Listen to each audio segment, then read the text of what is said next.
एक बार फिर से आप सभी का स्वागत है आपके अपने channel feel the power of quality education में। इस वीडियो में हम लोग क्वेश्चन नंबर 8 को सॉल्व करेंगे। तो सबसे पहले हमारे पास क्वेश्चन दिया हुआ है, किसी समकोण त्रिभुज में ए बी सी, ठीक है। तो सबसे पहले हम लोग एक समकोण त्रिभुज को बना लेते हैं, ठीक है। उसके बाद हम लोग समझेंगे कि पाइथागोरस थ्योरम क्या कहता है। तो पाइथागोरस थ्योरम एक समकोण त्रिभुज पर लागू होता है, ठीक है। तो एक समकोण त्रिभुज है। तो समकोण त्रिभुज हम लोग किसको कहते हैं? हम लोग समकोण त्रिभुज उसको कहते हैं कि जिसका एक कोण क्या होता है, 90 डिग्री होता है, ठीक है। तो जो 90 डिग्री होता है उसको हम लोग ऐसे शो करते हैं, ठीक है, इस तरह से। तो हम लोग इसको नाम दे देते हैं, इसको हम लोग ए नाम दे देते हैं, इसको हम लोग बी दे देते हैं और इसको हम लोग सी मान लेते हैं, ठीक है। तो पाइथागोरस थ्योरम क्या कहता है? पाइथागोरस थ्योरम कहता है जो बड़ी भुजा है, किसी समकोण त्रिभुज में जो बड़ी भुजा होती है, बड़ी भुजा कौन है इन तीनों में से? ये है बड़ी भुजा AC, ठीक है। तो जो बड़ी भुजा होती है वो बराबर होती है, किसके बराबर होती है? इन दोनों भुजाओं के योग के बराबर होती है, ठीक है। तो ये जो बड़ी भुजा है वो बराबर होगा, किसके बराबर होगा? AB और BC के बराबर होगा, ठीक है। तो यहाँ पर हम लोग लिखते हैं, इस जो बड़ी भुजा है उसको हम लोग क्या बोलते हैं? इसको हम लोग बोलते हैं कर्ण, हिंदी में बोलते हैं कर्ण और इंग्लिश में हाइपोटेन्यूज, ठीक है। और इसको हम लोग हिंदी में क्या बोलते हैं? इसको हम लोग आधार बोलते हैं और इंग्लिश में हम लोग क्या बोलते हैं? बेस, है ना। और इस भुजा को हम लोग क्या बोलते हैं? परपेंडिकुलर, और हिंदी में क्या बोलते हैं हम लोग? लंब, ठीक है। तो पाइथागोरस थ्योरम कहता है कि जो बड़ी भुजा होगी वो क्या होगा? बराबर होगा, इन दोनों भुजाओं के योग के बराबर होगा, ठीक है। तो हमारे पास क्वेश्चन दिया हुआ है ए बी बराबर 6 सेंटीमीटर, ठीक है। तो जो ए बी है वो क्या है? 6 सेंटीमीटर है, ठीक है। और जो बी सी है वो कितना है? 8 सेंटीमीटर है। तो बी सी हमारा कितना हो जाएगा? 8 सेंटीमीटर हो जाएगा, ठीक है। तो हमें क्या ज्ञात करना है? तो ए सी ज्ञात करना है, ए सी, ठीक है। तो पाइथागोरस थ्योरम से हम लोग ज्ञात करेंगे। तो हम लोग लिखेंगे सॉल्यूशन में, ठीक है। ये ए का हम लोग सॉल्व कर रहे हैं,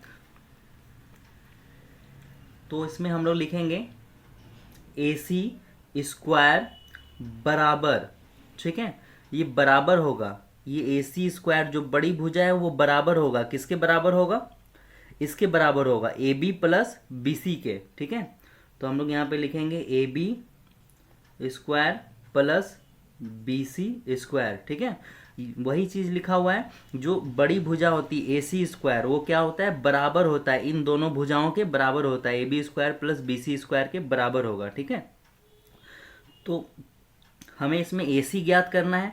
तो ए सी हमारे पास दिया हुआ नहीं है, ए बी क्या हुआ हमारे पास? दिया हुआ है, ठीक है। तो ए बी हमारे पास क्या कितना दिया हुआ है? ए बी हमारे पास दिया हुआ है 6 सेंटीमीटर। तो हम लोग यहाँ पे लिखेंगे 6 का whole square plus B C हमारे पास दिया हुआ है 8 सेंटीमीटर। तो हम यहाँ पे लिखेंगे 8 का होल स्क्वायर, ठीक है। तो ये ए सी स्क्वायर बराबर क्या हो जाएगा? 6 का वर्ग करेंगे तो 36, 8 का वर्ग करेंगे तो कितना आएगा? 64, ठीक है। तो ए सी स्क्वायर बराबर हो जाएगा 100, ओके। तो अब क्या हो जाएगा यहाँ से? ए सी बराबर रूट अंडर 100, क्योंकि जब स्क्वायर हटता है तो क्या लगता है? रूट लगता है, स्क्वायर हटता है तो रूट लगता है, ठीक है। तो अब कितना हो जाएगा? यहाँ पे हम लोग जानते हैं कि 100 का वर्गमूल कितना होता है? 100 का वर्गमूल होता है 10, ठीक है। 100 का वर्गमूल कितना हो जाएगा? 10 हो जाएगा, ठीक है। तो ये हमारा आ जाएगा 10 सेंटीमीटर स्क्वायर, यहाँ पे स्क्वायर लगा हुआ है, सेंटीमीटर में दिया हुआ है, ठीक है। सारा सेंटीमीटर में दिया हुआ है तो हम लोग क्या लगा देंगे? सेंटीमीटर स्क्वायर, ठीक है। तो आप लोग 100 का वर्गमूल यहाँ पे साइड में रफ में निकाल के देख सकते हो, ठीक है। ये कितना हो गया? 100। तो अभाज्य गुणनखंड विधि से 100 का वर्गमूल हम लोग निकाल रहे हैं। तो 100 का वर्गमूल कितना आएगा हमारे पास? वर्गमूल में हम लोग क्या लेते हैं? जोड़ा लेते हैं, है ना, 2, और यहाँ से निकलेगा 5, 2 बचे 10, ठीक है। तो ये कितना निकल जाएगा? 10 सेंटीमीटर स्क्वायर, ठीक है। तो ये फर्स्ट का आंसर है। अब बी नंबर को इसी तरह से सेम सॉल्व कीजिए। बी नंबर में भी क्या है? एक समकोण त्रिभुज है। तो यहाँ पे एक समकोण त्रिभुज बना दीजिए, ठीक है।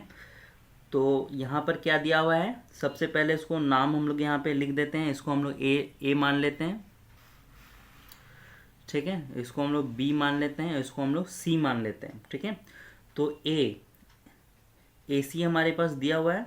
सबसे पहले हम लोग यहाँ पे लिख लेंगे कि दिया है, ठीक है। क्या क्या दिया हुआ है हमारे क्वेश्चन में, हमारे क्वेश्चन में दिया हुआ है ए सी इक्वल टू 13 सेंटीमीटर, ठीक है। बी सी बराबर 5 सेंटीमीटर, ये दिया हुआ है, ठीक है। तो यही वाला चीज़ आप लोग क्वेश्चन नंबर 1 में भी लिख सकते हो। जो क्वेश्चन नंबर 1 है इसमें भी हमारे पास दिया हुआ था ए बी बराबर 6 सेंटीमीटर और बी सी बराबर 8 सेंटीमीटर। तो आप लोग सॉल्यूशन करते वक्त यहाँ पर लिख सकते हो कि दिया है ए बी बराबर 6 सेंटीमीटर और बी सी बराबर 8 सेंटीमीटर, ठीक है। तो यहाँ पर हमारे बी नंबर में दिया हुआ है ए सी बराबर 13 सेंटीमीटर और बी सी बराबर 5 सेंटीमीटर। तो वही हम लोग यहाँ पे लिखेंगे, ए सी बराबर 13 सेंटीमीटर और बी सी बराबर 5 सेंटीमीटर। तो ए सी ये वाली भुजा है बड़ी वाली, तो ये कितना हो जाएगा 13 सेंटीमीटर, और बी सी कितना हो जाएगा, बी सी हो जाएगा हमारा 5 सेंटीमीटर, ठीक है। तो हम लोग पाइथागोरस थ्योरम जानते हैं, वो क्या होता है, जो बड़ी भुजा होती है ना ए सी, है ना, बड़ी भुजा ए सी कर्ण, है ना, ए सी स्क्वायर बराबर क्या होगा, ये बराबर होगा बी सी स्क्वायर, ठीक है। B C square plus A B square, ठीक है। ये बी सी हमारा दिया हुआ है तो इसलिए हम लोग इसको पहले लिख लिए हैं, ठीक है। ए बी नहीं दिया हुआ है इसलिए हम लोग इसको पीछे लिखे हैं, ठीक है। तो ए सी स्क्वायर क्या होगा, बराबर होगा किसके बराबर होगा, B C square plus A B square के, ठीक है। तो ए सी स्क्वायर बराबर, ए सी बराबर हमारा दिया हुआ है कितना है 13 सेंटीमीटर, तो यहाँ पे लिखेंगे 13 स्क्वायर। बी सी बराबर हमारा दिया हुआ है यहाँ पे 5 सेंटीमीटर स्क्वायर, ठीक है। और ए बी हमारा नहीं दिया हुआ है तो ए बी को हम लोग एज इट इज़ छोड़ देंगे। अब 13 का हम लोग वर्ग करेंगे तो जानते हैं 13 का वर्ग करते हैं तो कितना आता है 169, ठीक है। 5 का वर्ग करेंगे तो कितना आ जाएगा 25 आ जाएगा, ठीक है। अब यहाँ पे 169 में क्या करेंगे, माइनस करेंगे, ये बराबर के उधर है ना 25, और ये बराबर के इधर आ जाएगा तो किस में बदल जाएगा, प्लस से माइनस में बदल जाएगा, ठीक है। यहाँ पे हो जाएगा ए बी स्क्वायर। अब इसको माइनस कर देंगे, 9 में 5 जाएगा 4, 6 में 2 जाएगा 4, और यहाँ पे 1 है ना, बराबर क्या हो जाएगा, ये ए बी स्क्वायर हो जाएगा, ठीक है।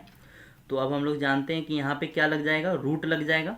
स्क्वायर हटता है तो क्या लगता है, रूट लगता है, ठीक है। स्क्वायर बराबर के इधर आएगा, रूट में बदल जाएगा, बराबर क्या हो जाएगा ए बी, ठीक है। तो हम लोग जानते हैं कि क्या हो जाएगा, ए बी बराबर कितना हो जाएगा 12 सेंटीमीटर स्क्वायर हो जाएगा, ठीक है। क्योंकि 12 का वर्ग करने पर कितना आता है 144, ठीक है। तो 144 का वर्गमूल क्या होगा 12 होगा, ठीक है। तो ये हमारा आंसर होगा।